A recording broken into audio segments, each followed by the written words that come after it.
Hello, welcome to Miniature Realms. My name's Stuart. Warlord Games have just announced and in fact gone up for pre-order Epic Battles Revolution, and as I've covered every one of the other epic releases that they have done, I thought it was about time I made a short video on this one.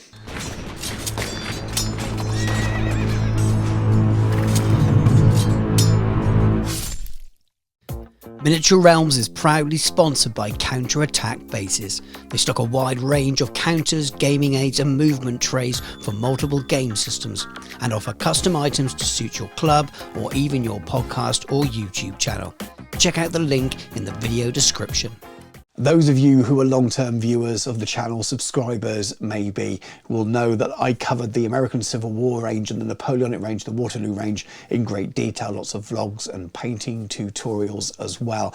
They are my favourite periods in history along with World War II, so it was just a huge exciting thing for me at the time, and I love this scale. And I've really enjoyed all the subsequent releases, which I've covered a little bit less, but still have covered with painting tutorials and unboxings and reviews and discussion and things like that, and that will be my intention for this one as well. Now it's more horse and musket, which is closer to the kind of period I want, or black powder rather, and I love it as well. It's a period I'm interested in, again not one that I'm as knowledgeable as I am with American Civil War or the Napoleonic period or even World War II for that matter, but I'm interested in learning, so I will be covering this on the channel as well. I'm very lucky to have a connection with Warlord Games where they send me things to have a little look at early, maybe send me some frames and sprues to look at. I have nothing at the moment. This is extremely early days, and if you're new to Warlord Games, they tend to put out long pre-orders on some of these big releases, and that makes absolute sense for them and getting a real idea of how much they need to produce in order to sell. So I imagine there are no plastic frames for this available yet, but as soon as they send me something, if they do, as soon as they send me something, I will definitely bring people content on that. But anyway, with all that out of the way and the prehistory and what my hopes are, let's take a look at what the offering is. So we started with this tease. I think it was pretty clear what it was, even if it wasn't from the silhouette, it was the background picture. And then Revolution was announced in a Warlord community article, and we got our first glimpses of these really cool pictures, the army shots that if we've followed the previous epic battles, ranges and releases that we've been used to, and how those strips just look fantastic on the table and make the games look epic, which was pretty much the point. And I think it was the article that came next. I think there was a link in an email, at least that's how I found it, and we got a little bit more information. Not an awful lot, but we knew it was coming. And like anything with Warlord, once it's announced, generally the pre-order goes up very soon afterwards, and they're quite long pre-orders as well most of the time, and I think that's pretty useful for a company the size of Warlord Games. They can make sure that they're producing enough stock. It's not a Kickstarter pre-order, but I'm not sure. I don't know for certain. I've got a feeling they use it as a little bit of a way of working out interest in how many people might be interested. But we gave a little bit of background here of what the War of Independence was, the kind of forces we could expect. A lot of people will know already. Some people won't at all. I know Epic Battles has brought a lot of people into the historical hobby because they've been interested or been brought in by their favourite period. A lot of people with the Waterloo range because they watch Sharp on the television, and again people will have seen the famous Revolution films and things, and this will draw people in no doubt as well who maybe haven't so far. Then on Friday the 28th, all the pre-orders went live. So from very sort of shortly after the tease, we have the full release in terms of the pre-orders. Usually things get added. They quite often seem to react to community as well. So we have the overall kind of starter set, which looks to be £160 there. Then we have the all-in bundle. We've seen this with previous epic ranges as well. And then army bundles rather than army boxes. I'll come back to that in a moment. We've got no cover yet for the box or the book, but you can buy the rule book on its own. Again, I'll come back to that in the moment. And then we have all of the individual brigade boxes, some characters, so your commanders and the casualty markers, and that's the entire range so far that's going up for pre-order. As I said before from previous releases, things do seem to be added as the time goes on. I'm not saying there will be, but it's definitely something to keep in mind. So super quick rundown. What is Epic Battles? What is Black Powder? Black Powder was written by Rick Priestley right back at the origins of Warlord Games. It's designed for the Black Powder periods, though there have been run-off games with Pike and Shot and Hail Caesar as well. They've got some links to the old War Master rules from Games Workshop, and they're relatively simple fast play rules, but you can add a lot of layers to them. They're very sandbox, if you've heard that phrase before. Epic Battles is Warlord Games' own epic scale.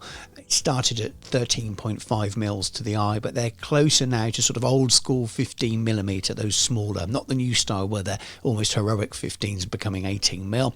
And they come in strips of 10 for infantry.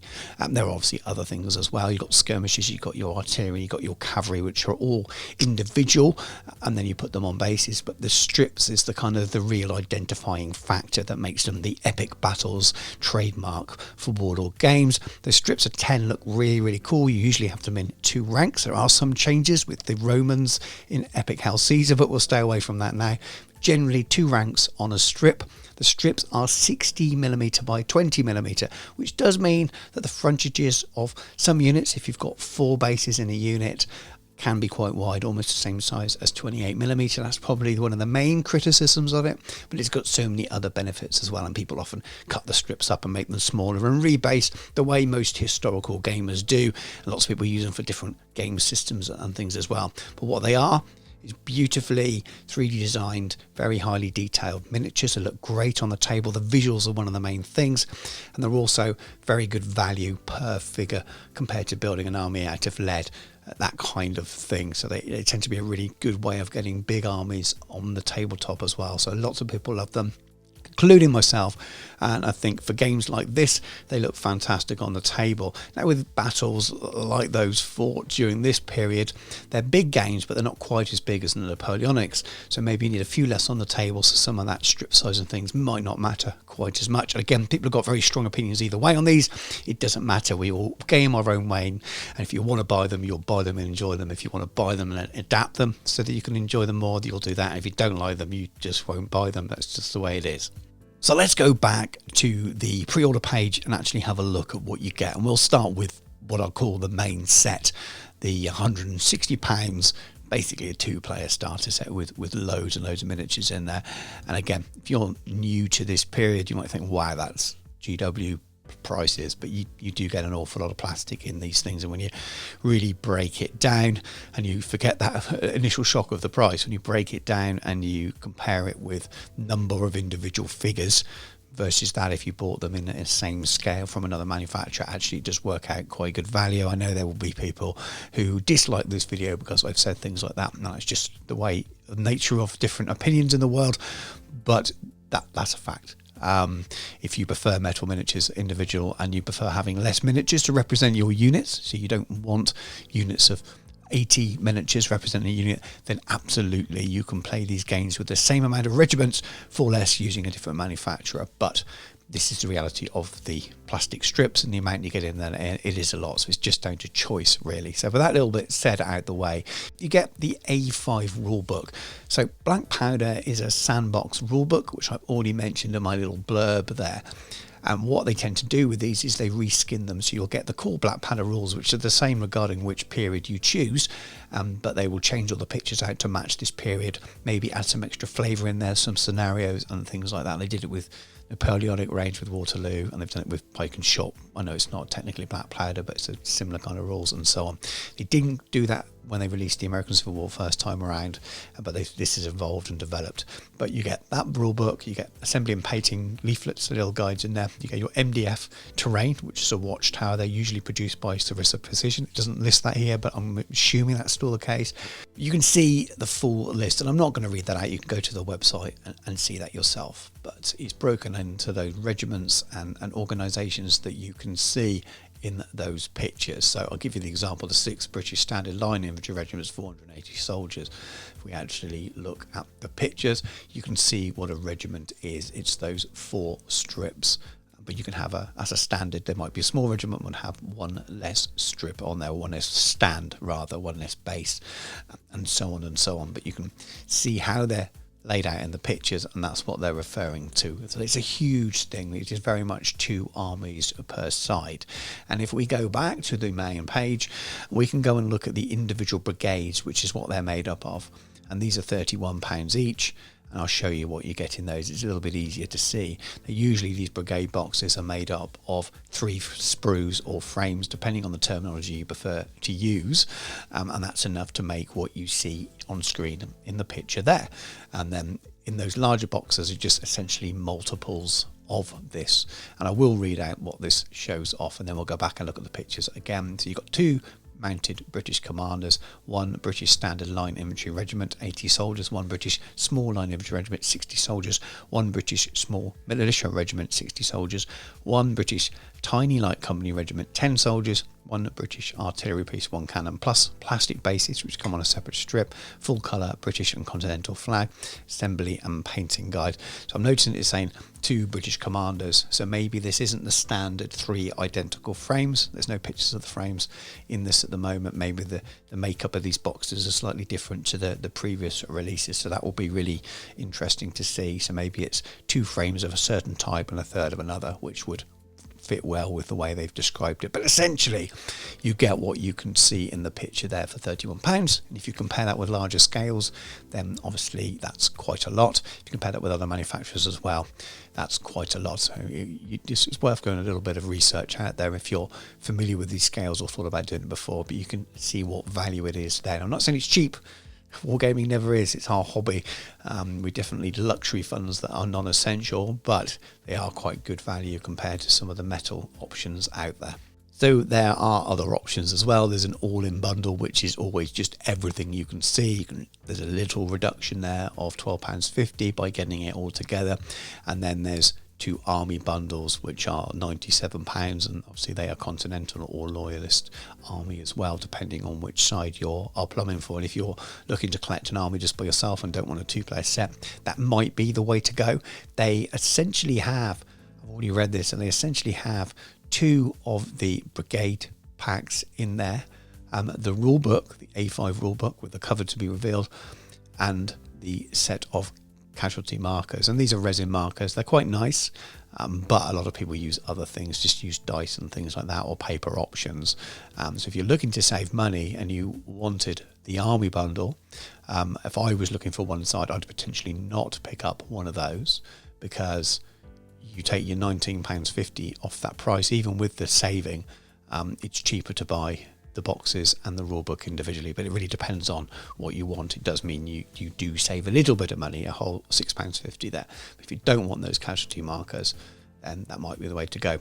I've deliberately not followed any of the discussion in the Facebook groups about this. I'm the admin and run one of the Epic Battles groups, and there'll be a link in the video description for that.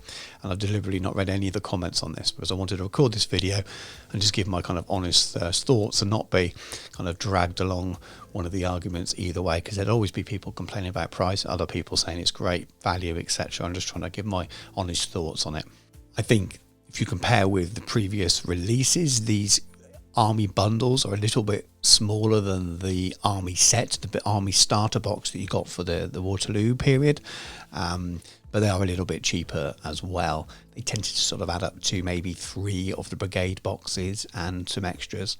So I haven't worked out the actual maths per strip per frame. Someone may have done that already and pop that in the comments, but so it feels like it's a decent size to get into. So as a package overall, number of miniatures and a rule book is actually quite a nice thing. Whether it works out as the best value compared to the previous releases, I'm not quite sure, but again, prices change and things like that. In terms of number of miniatures, is not too far what you got with the 2-player starter sets with the American Civil War, at least the smaller one. Again, it's a little bit cheaper than that. And this overall starter set, the full sort of Revolution box, is a little bit more expensive than the larger American Civil War 2-player starter set. But again, that probably reflects quite well with number of miniatures and things in there as well. And you are getting your resin commanders, which is very cool. And they wouldn't have been in that other set. So it's close. They don't quite match. None of the launch boxes for any of these ranges are exactly one for one for the others, so the prices do vary, but I don't think it's too far away from the prices we've seen with previous things. That's my initial thoughts on it anyway. If I delve into it in the future and look at it price by price, strip by strip, that kind of thing, I may change my mind on it. At the moment it feels like it's there or thereabouts, the same kind of prices, maybe slightly more expensive, but not too far off, and that's inflation for you with prices of the modern world. So let's go back to the fun stuff and just talk about the miniatures. You'll all make your own minds up about the prices of the boxes and which is right for you, etc. I think the pack is absolutely stunning. The overall 2-player set, I think, gives you a really nice way of getting 2 players to play or 1 person to buy and paint up both sides so they've got something for their friends to play with. But if you're splitting this as well, I imagine makes it quite affordable. You might need a separate set of rules maybe, but it's really nice that you've got pretty much everything in there that you need to get a good flavour of all the different uniform types. I know that's not the complete bundle with everything in, but it's got pretty much all of the troops in there as it stands, and there will be more. Previous ranges have said that. But let's look at the miniatures. The overall box contents looks really colourful. The miniatures look really good as we can tell now. I think it's really nice that you've got the extra commanders in there. Really cool to see those characterful ones. I think they've always been separate before, unless I'm misremembering having to buy the separate box sets of the Warlord resin characters. So it's really cool to have all those in that starter set, and that'll definitely be adding to that overall cost when you bear that in mind. And they're beautiful sculpts, you can see there. Really stunning sculpts for the scale. You've got to remember how small these actually are, and the level of detail on them is brilliant, and they're so fun to paint up. And then you get your exclusive George Washington miniature in this starter set as well. The little watchtower will be absolutely fine. They do a lovely job, and they go together pretty easy. The rest of stuff, and that being brown like that, will paint up very easily as well. And we have the British line infantry, which are, very reminiscent of all of the strips, and I've painted lots of the Napoleonic, and the tutorial will be very similar in many ways, and they look great. So you've got your line infantry, your grenadiers, your loyalist militia, and your British light company skirmishers as well. Then you've got the Hessians, which there's a name for the Germanic troops, again, I believe. Let me know in the comments if I'm getting that wrong. Not a huge buff on this period of history, but you got their grenadiers, different types of grenadiers actually, and then you got musketeers as well at the bottom. And then you have some Jaegers, you have some Native Americans, and you have British 16th Light Dragoons and British 17th Light Dragoons as well. You tend to get a couple of different sculpts there, but these look pretty similar. I wouldn't be surprised if there was a little bit of variation, but these all come on multi-frames, and we haven't seen frame pictures, but if you haven't seen these before, you get your strips on there, and then your cavalry are often tucked in as well, or you have a cavalry frame which has also got artillery and some of these skirmishes and things on there. So they're trying to pack as much in as possible. It's very expensive to tool a single plastic frame, and Warlord Games isn't a huge company, so they do very well at engineering these and getting as much on there as possible. It doesn't always please everyone, but I think they're perfectly serviceable for large armies like this as well. And some people go and choose alternative cavalry miniatures but use the infantry from this range, and all kinds of things that us as gamers know that this isn't Games Workshop gaming here. You can use any miniature you want and no one's going to bat an eyelid at all. We move on to the continental troops, the militia, you've got the regular infantry, the riflemen, and then the cavalry with carbines as well. Again, they look really fantastic. The only thing that stands out is the cavalry do look that single pose, and it might be, there might not be. It's hard to tell at this moment. I'm looking forward to getting the miniatures in my hand and finding out for you. And then we have cavalry with sabres, British artillery, and then continental artillery, and then you've got your standard commanders, and those will come, I believe, will be on plastic and will be on the frames with either the infantry or that cavalry stroke artillery frame. Again, we've got to wait to see those frames there, and we're back to the back picture of all of those troops there. So the fact that the resin commanders in there as well really sort of rounds this set off really quite nicely. Thank you very much for watching the video. Very much just a first thoughts really, and a quick look at what looks to be available. No doubt we will find out much more in the coming weeks and months up into the point of the actual release, more details, more articles on their own community website, which is great for that kind of thing. So I'll be looking out for those. And as I said at the beginning, if I get some stuff sent early, which I think there's a pretty good chance that I will be, then I will produce content on that. So look out for painting tutorials, that kind of thing, a little bit of review of the frames. I really don't know what I'll be sent, but it'll be really interesting to see, and I will definitely bring it to you guys. If you're not already subscribed, make sure you subscribe so you don't miss out on those things. With that in mind, if you have enjoyed this video, please do give it a like, drop a comment below. I'd love to know your thoughts on this release, what your hopes are, what your fears are, and all of those kind of things. It's always interesting to see what people think and what people say.